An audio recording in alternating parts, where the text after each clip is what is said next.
Hi everyone, in front of me I've got OPPO Reno 10x zoom, and let me share with you how to activate automatic system updates on this device.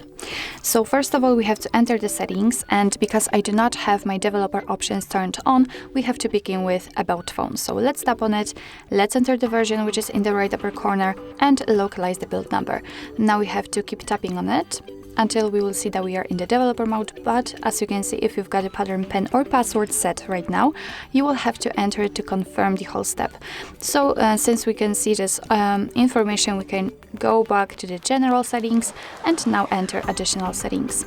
As you can see, the developer options are here, so let's tap, and here all we have to do is to simply scroll down a little bit to find automatic system updates.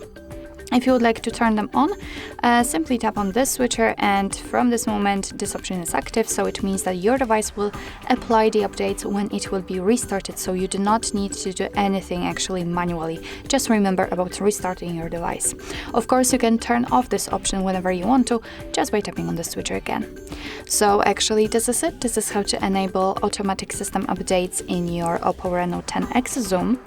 Thank you so much for watching. I hope that this video was helpful, and if it was, please hit the subscribe button and leave the thumbs up.